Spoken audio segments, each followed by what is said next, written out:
حضور قرآن مجید میں آخری صورت میں جن کا ذکر آیا ہے، تو آپ جن کے بعد اور جگہ بھی ہے کل اعوذ برب الناس میں ہے، تو وہ آپ وضاحت کر دیں کہ جن اور انسان میں کیا فرق ہے؟ ان پر ایمان لانا کہیں ضروری قرار دیا ہے قرآن کریم نے؟ ایمان تو ذکر آیا یہ نہیں ہمیں پتہ ہے، تو موجود ذکر جو آیا ہے، لیکن وہ کیا چیز ہے یہ نہیں نا بتایا تفصیل سے، پھر کس طرح پتہ کیا جائے؟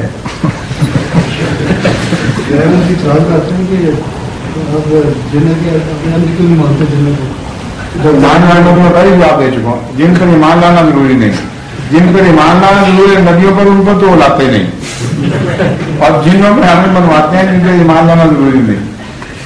عجیب الٹ کر دیے سارا قصہ انہوں نے.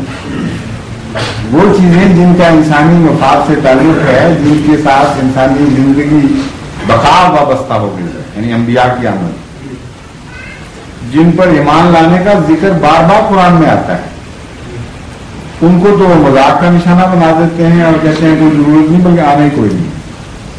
اور جن کی اتنا پیچھے پڑ گئے ہیں کہتے ہیں کہ جن بھی کبھی کسی انسان کی اتنا پیچھے نہیں پڑا ہوگا.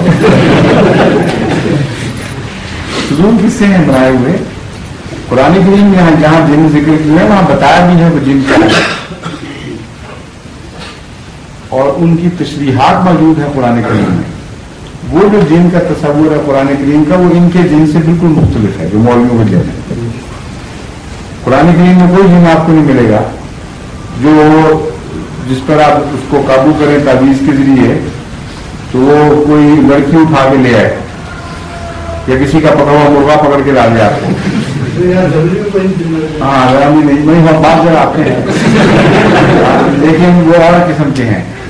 بہرحال یہ جو جن میں بتا رہا ہوں مولویوں والے جن کو دم درود سے قابو کر لیتے ہیں اور اس کے بعد گندے کام ان سے کروائیں اور چوریاں کروائیں اور جو جہاں کی شرارتیں وہ ان سے کروا لیں، کسی کے کپڑوں کو آگ لگوائیں، کسی کو زندگی مصیبت میں ڈال دیں، ایسے دن کا قرآن میں نہیں ذکر ہے نہیں نا.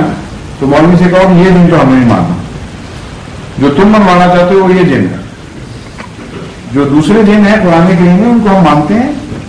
قرآن کریم فرماتا ہے ہم نے سلیمان کے لیے جو داؤد کے لیے جن قابو کیے تھے، وہ ہوتے مارتے تھے سمندر میں اور اندر سے موتی نکال کے لا کے دیتے تھے اور بڑے کام کرتے تھے ان کے لیے. اب یہ جو جن بتاتے ہیں یہ تو آگ کا بنا ہوتا ہے نا، آگ سمندر میں ہوتا مار سکتی ہے بجھ جائے گی. اس لیے وہ جن ایسے تھے جو آگ کے نہیں تھے.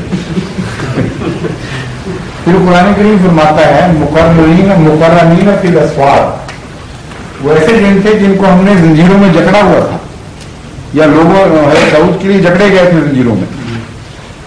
تو زنجیر بھی کبھی جن کو قابو کر سکتی ہے. وہ تو دیواروں میں سے نکل جاتا ہے، وہ تو ہر جگہ پہنچ جاتا ہے. تو مولوی والا جن وہ بھی نہیں تھا. تو دوسرا جن جس کا ذکر ملتا ہے وہ ایسا وجود تھا جو مادی وجود ہے، جو زنجیروں سے جکڑا جاتا ہے. تو انہوں نے کیوں فرضی قصے بنا لیے تھے؟ تو قرآن کریم اور بھی جگہ بہت ذکر فرماتا ہے اور ہر جگہ استنباط کے لیے ہمارے پاس چابیاں رکھ دیتا ہے. اگر انسان عقل سے کام لے تو قرآن کے بیان فرمودہ جنوں کا مسئلہ ساتھ ساتھ حل ہوتا چلا جاتا ہے. ہم جس جن کا انکار کر رہے ہیں وہ مولوی کی تصور کا جن ہے، نہ کہ قرآن کریم کا نعوذ باللہ.